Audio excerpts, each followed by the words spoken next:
एक मुख्य बात यह है कि चंपत राय जी ने, मेरा परिचय नहीं है, केवल अखबार में समाचार पत्र में मैंने चित्र देखा है। वो कभी मुझसे मिले हैं मुझे ध्यान नहीं। उन्होंने यह कहा कि पुजारी ब्राह्मण नहीं होंगे। अम्बेडकर साहब की कोई मूर्ति बने, वहाँ अगर यह बात कही जाए सुसंगत है। मर्यादा पुरुषोत्तम रामभद्र का मंदिर बने उनकी जन्मभूमि में यथास्थान, और यह घोषणा करना कि पुजारी ब्राह्मण नहीं होंगे, तो स्पष्ट है कि राम जी का सेकुलरकरण कर रहे आप लोग। या तो आप अंधेरे में हैं, चंपत राय जी का वक्तव्य आपको मालूम नहीं है, या आप राम जी को सेकुलर बनाने के फिराक में हैं। उसमें हम जैसे व्यक्ति क्या बोलें, समझ गए ना हमारी बात। राम जी को तो कम से कम बकस देते ना सेकुलर होने से, वो तो मर्यादा पुरुषोत्तम थे।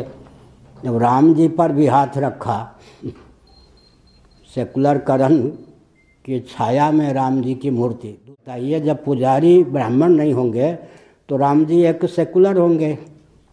अम्बेडकर की मूर्ति में राम जी की मूर्ति में कोई अंतर नहीं। एक और राम जी का मंदिर बनाएंगे, दूसरी ओर अयोध्या में सैकड़ों फीट ऊंची मूर्ति बनाएंगे, तो उनको हर प्रकार से नेता का रूप दिया जा रहा है।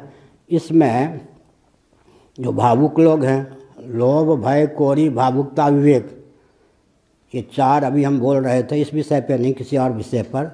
लोभ भय कोरी भावुकता विवेक, कोरे भावुक व्यक्ति तो सहभागिता का परिचय दे सकते हैं। नाम लेना उचित मैं समझता नहीं। उस ट्रस्ट के न्यास के जो महामंत्री बनाए गए, उन्होंने वक्तव्य दिया है कि श्री रामानंद संप्रदाय की ओर से, अयोध्या की ओर से पुजारी नियुक्त होंगे। प्रसन्नता की बात। आगे क्या लिखा, पुजारी की नियुक्ति में जाति का बिल्कुल ध्यान नहीं रखा गया। तो राम जी के नाम पर यह रामद्रोह है या नहीं? आप लोग क्यों मौन हैं? नित्य गोपाल दास जी क्यों मौन हैं जी? हमारे लाडले प्यारे नित्य गोपाल दास जी महाराज मौन क्यों हैं? और वो जो गिरी जी है, गोविंद गिरी जी सब मौन क्यों हैं जी? उन तक चंपत राय जी की यह बात नहीं पहुंची क्या? अयोध्या निवासी यही चाहते हैं राम जी के पुजारी कोई और हो जाए? तो राम जी के नाम पर रामद्रोह को जन्म देना कहाँ तक उचित है? आप लोग विचार कीजिए।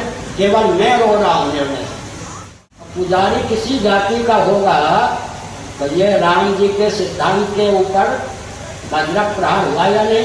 तो राम सीधे कहते शासन के हम रामद्रोही हैं। राम भक्त होकर रामद्रोह का काम करना उचित नहीं है।